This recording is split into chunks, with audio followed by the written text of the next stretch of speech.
राजनीति विज्ञान की कक्षा में आप सभी का स्वागत है। आज हम एक बहुत ही रोचक एवं महत्वपूर्ण विषय का अध्ययन करेंगे। यह रोचक विषय अंतर्राष्ट्रीय राजनीतिक संगठन संयुक्त राष्ट्र संघ से जुड़ा हुआ है, जिसमें शीर्षक है निशस्त्रीकरण। वर्तमान समय में निशस्त्रीकरण के मार्ग में आने वाली बाधाएं अथवा समस्याएं कौन सी हैं? निशस्त्रीकरण के मार्ग में आने वाली चुनौतियां कौन कौन सी हैं? तो आइए आज इस एक महत्वपूर्ण विषय पर अध्ययन करते हैं। निशस्त्रीकरण जो दुनिया में शांति के लिए, सुरक्षा के लिए, राष्ट्रों की संप्रभुता के लिए, एकता के लिए, अखंडता के लिए बहुत ज़्यादा ज़रूरी है। निशस्त्रीकरण के मार्ग में आने वाली सबसे बड़ी बाधा राष्ट्रीय हित की है। दुनिया में हर राष्ट्र अपने राष्ट्रीय हितों को प्रमुखता से रखता है। राष्ट्रीय हितों के बगैर कोई भी राष्ट्र किसी भी प्रकार के अंतर्राष्ट्रीय संगठन में कार्य करने की नहीं सोच सकता। वास्तव में विश्व शांति एवं सुरक्षा का जो विचार है वो एक नैतिक विचार है, व्यवहार में लागू नहीं होता। हर राष्ट्र किसी भी संगठन का सदस्य रह करके निशस्त्रीकरण के प्रयासों में सहयोग करता है, लेकिन वो राष्ट्रीय हितों की अनदेखी नहीं कर सकता। शस्त्र उत्पादक राष्ट्रों का लक्ष्य शस्त्रीकरण के माध्यम से रोजगार एवं आर्थिक विकास को बढ़ावा देना है।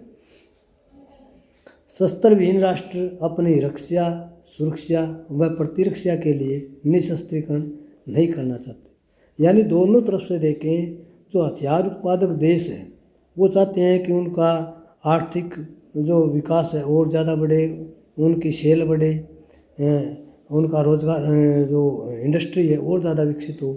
और जो शस्त्रहीन राष्ट्र हैं वो चाहते हैं कि उन्हें संप्रभुता के लिए, एकता के लिए, अखंडता के लिए, राष्ट्र की सीमाओं को सुरक्षित रखने के लिए हथियारों की ज़रूरत है। इसलिए निशस्त्रीकरण के मार्ग में सबसे बड़ी बाधा जो है राष्ट्रीय हित की है।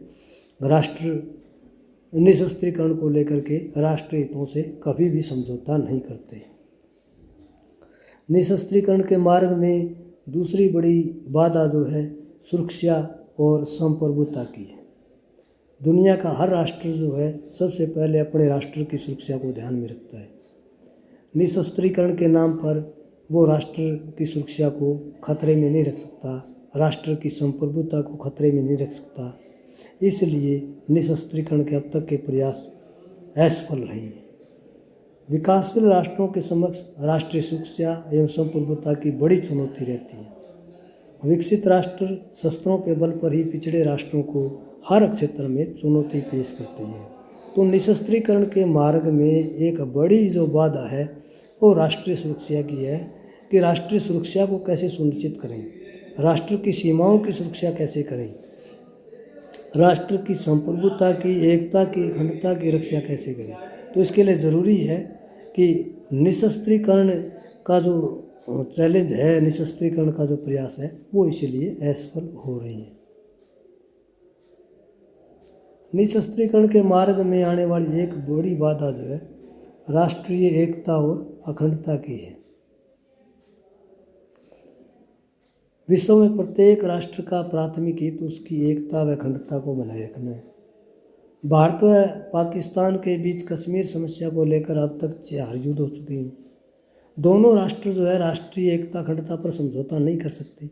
इसलिए दोनों राष्ट्रों ने 1968 की NPT nuclear non proliferation treaty पर हस्ताक्षर नहीं किए और इसको भेदभावपूर्ण बताया, क्योंकि दोनों राष्ट्रों की संप्रभुता, राष्ट्रीय सुरक्षा जो है जुड़ी हुई है शस्त्रीकरण से। इसलिए दोनों राष्ट्रों के बीच जो है हथियारों की दौड़ लगातार बढ़ रही है।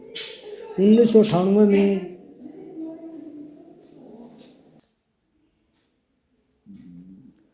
स्वीडिश शोध संस्थान के अनुसार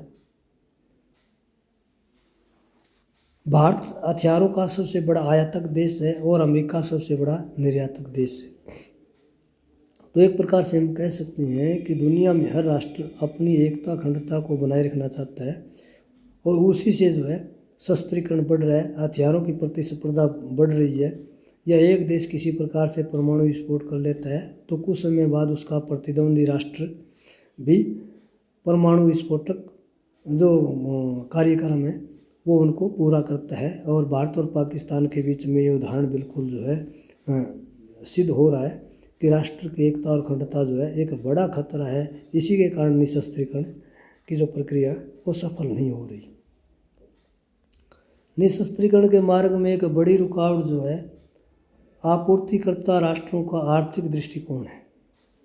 जितने भी हथियार उत्पादक देश हैं, लड़ाकू विमान, टैंक और जो सैन्य सामग्री का निर्माण करते हैं, वो कहते हैं कि उन देशों के अंदर जो इंडस्ट्री है वो पूरी तरह से असफल हो जाएगी। लोगों के सामने जो है रोजगार की समस्या होगी और उनके उद्योग नष्ट हो जाएंगे। आपूर्तिकर्ता राष्ट्र का मानना है कि निशस्त्रीकरण से उनके देश में आर्थिक संकट पैदा होगा। इसलिए अमेरिका और जितने भी विकसित देश हैं जो राष्ट्र सैन्य सामग्री का निर्यात करते हैं, चाहे वो लड़ाकू विमान हो, टैंक हो या और दूसरे सैन्य सोर्सेज से जुड़े हुए इंस्ट्रूमेंट है, उनका एक ही बड़ा रहता है तर्क कि उनके देश में इंडस्ट्री नष्ट होगी, लोग बेरोजगार हो जाएंगे और आर्थिक संकट से देश में तनाव होगा। इसलिए निशस्त्रीकरण के प्रयास जो है बहुत लंबे समय से चल रही हैं। उसके बावजूद भी शस्त्रीकरण लगातार बढ़ रहा है, हथियारों की प्रतिस्पर्धा बढ़ रही है, सैन्य बजट बढ़ रहा है, सैनिकों की संख्या बढ़ रही है, नित्य नए नए सैन्य क्षेत्र में आविष्कार किए जा रहे हैं। इसलिए निशस्त्रीकरण के मार्ग में ये एक बड़ी बाधा बन रही है। निशस्त्रीकरण के सामने एक बड़ी चुनौती जो अनुपात की समस्या है। सदस्य राष्ट्रों के सामने ये अनुपात रहता है। सदस्य राष्ट्रों के अनुपात की समस्या रहती है। इसमें प्रतिद्वंदी राष्ट्रों में हमेशा परस्पर संदेह और अविश्वास बना रहता है। एक दूसरे के प्रति भय की भावना रहती है, एक दूसरे के प्रति अविश्वास रहता है। जैसे 1945 से 91 तक अमेरिका एवं सोवियत रूस के बीच SALT one, SALT two, START one, START two इत्यादि संधियों निशस्त्रीकरण की दिशा में एक महत्वपूर्ण प्रयास था। यानी कौन सा राष्ट्र कितने % हथियारों को सीमित करे, इसको लेकर के प्रतिद्वंदी राष्ट्रों में हमेशा भय और भ्रम की स्थिति बनती रहती है। और प्रतिद्वंदी राष्ट्र आपस में पूरा जो है किस राष्ट्र के पास कितने टैंक है, कितने लड़ाकू विमान है, कितना सैन्य साजो सामान है, कितनी सैनिक संख्या है, उसका सही ब्यौरा जो है अपने प्रतिद्वंदी राष्ट्र को कोई भी राष्ट्र जो है नहीं सौंपता। इसको लेकर के भी एक बड़ी समस्या रहती है कि निशस्त्रीकरण के जो प्रयास हैं वो असफल हो रही हैं। पहल का अभाव में देखने को मिलता है। ये भी निशस्त्रीकरण के मार्ग में एक बड़ी बाधा है। कोई भी राष्ट्र अंतर्राष्ट्रीय स्तर पर इस तरह की पहल नहीं करता कि निशस्त्रीकरण होना चाहिए। जैसे भारत और पाकिस्तान दोनों विश्व के प्रथम व तृतीय भारत प्रथम और पाकिस्तान तृतीय हथियार आयातक देश है। दोनों देशों में गरीबी भी है, भूखमरी है, बेरोजगारी है, शिक्षा, स्वास्थ्य संबंधी चुनौतियां विद्यमान है। लेकिन दोनों राष्ट्रों में कोई भी निशस्त्रीकरण की पहल करने के लिए तैयार नहीं है, क्योंकि दोनों राष्ट्रों को अपनी संप्रभुता, राष्ट्रीय सुरक्षा, एकता, अखंडता का भय रहता है। प्रतिद्वंदी जितने भी राष्ट्र हैं, चाहे वो फिलिस्तीन इजराइल हो, भारत पाकिस्तान हो, भारत चीन हो, कोई भी राष्ट्र जो है ये पहल करने के लिए तैयार नहीं है कि सबसे पहले वो हथियारों को नष्ट करे, सबसे पहले सैन्य संख्या को कम करे, सैन्य बजट को कम करे।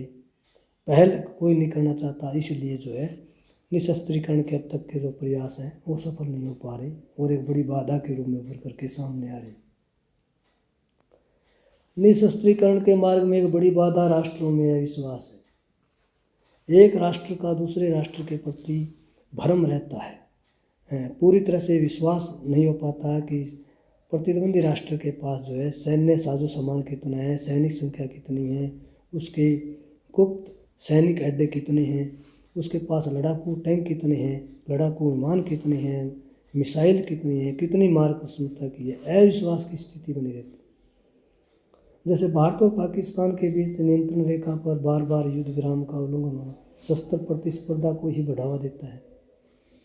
1998 में पोखरण 2 ने दोनों देशों के बीच अविश्वास और भय और भ्रम की स्थिति पैदा की है।